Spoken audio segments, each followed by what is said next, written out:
દાહોદની કતવારા પોલીસે four wheeler ગાડીમાં ભરીને લઈ જવાતા અફીણના પોસ્ટ ડોળા ઝડપી પાડ્યા. ગાડીનો ચાલક પોલીસને દેખી ગાડી મૂકીને ફરાર થયો હતો. ગુજરાતમાં નશાના કારોબાર માટે દાહોદનો રસ્તો નશાના માફિયાઓ માટે સુરક્ષિત માનવામાં આવે છે.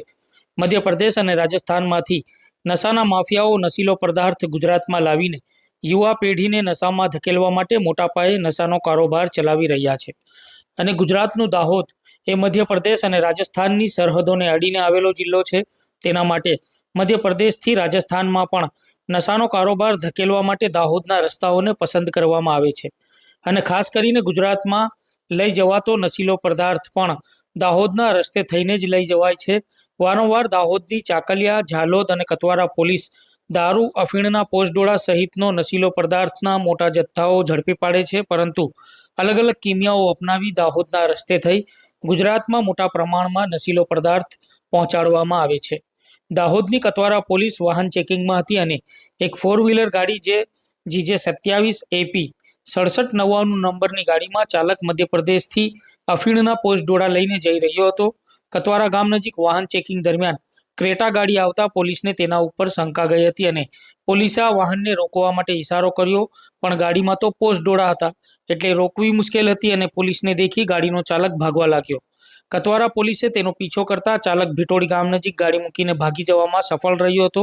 પોલીસે ગાડીની તલાશી લેતા તેમાં અફીણના પોસ્ટડોળા ભરેલા થેલા મૂકી રાખ્યા હતા અને પોલીસે તેનો વજન કરતા 172 કિલો પોસ્ટડોળા હતા, જેની કિંમત 5 લાખ અને ગાડીની કિંમત 5 લાખ મળી કુલ 10 લાખ રૂપિયાનો મુદ્દામાલ પોલીસે કબજે કર્યો હતો. પોલીસે આ મામલે ગાડીના માલિક ઉપર NDPS અંતર્ગત ગુનો દાખલ કર્યો છે. સાથે જ અજાણ્યા ગાડીના ચાલક સામે પણ ગુનો નોંધી આગળની તપાસ કતવારા પોલીસ દ્વારા હાથ ધરવામાં આવી છે. પોલીસ એ તપાસમાં જોતરાઈ છે કે આ ક્રેટા ગાડીમાં અફીણના પોસ્ટડોળા ક્યાંથી ભરીને ગુજરાતમાં ક્યાં પહોંચાડવાના હતા તે મામલે કતવારા પોલીસ તપાસ કરી રહી છે. ઘટનાની હકીકત એ પ્રકારની છે કે ગઈકાલે દાહોદ જિલ્લાના કતવારા પોલીસ વિસ્તારમાં PI શ્રી UM ગાવિત અને એમની ટીમ પેટ્રોલિંગમાં તથા વાહન ચેકિંગની કાર્ય કરતી હતી. ખાસ કરીને બોર્ડર વિસ્તારને કારણે પ્રોહિબિશન છે, નાર્કોટિક્સ છે, એ તમામ બાબતે સતત વારંવાર પેટ્રોલિંગ કરતા હોય છે. આ પેટ્રોલિંગ દરમિયાન એક શંકાસ્પદ ગાડી પસાર થઈ હતી, જેમને રોકવાનો પ્રયત્ન કરતા ઇશારો કરતા રોકાઈ ન હતી, જેથી શંકા જતા પોલીસ ઇન્સ્પેક્ટરની ટીમે એમને પીછો કરી બેરિકેડ કરાવી કોર્ડન કરવાનો પ્રયત્ન કરેલ. આ દરમિયાન ગાડી છે એ આગળ ભગાડી જઈ ભીટોડી ગામ નજીકના એક ગ્રામ્ય વિસ્તારના રસ્તામાં વાળી અંદર તરફ ગાડી ચલાવી, ગાડી મૂકી અને ગાડીનો ચાલક હતો એ ત્યાંથી મકાઈના ડોડાઓ અને આસપાસના ખેતરો હતો એનો લાભ લઈને ફરાર થઈ ગયો હતો. આ ગાડીને ચેક કરતા ગાડીમાંથી લગભગ 7 ઉપરાંત બેગો, જે પ્લાસ્ટિકની બેગો હતી, એની અંદર 132 કિલો જેટલા પોસ્ટ ડોડા એટલે કે પોપિસ્ટ્રો, અફીણના ડોડવા કહીએ છીએ આપણે એને, એ મળી આવેલા હતા.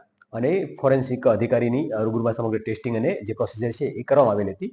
આ સમગ્ર મુદ્દામાલની કિંમત જોવામાં આવે તો 5,10,000 જેટલી થાય છે. ગાડીની કિંમત 5 લાખ રૂપિયા અને આ ઉપરાંત 2 ફોન પણ મળી આવ્યા છે આપણે, જેની કિંમત 10,000 રૂપિયા. આમ ટોટલ 10 લાખ ઉપરાંતનો મુદ્દામાલ છે એ કતવારા પોલીસે કબજે કર્યો છે.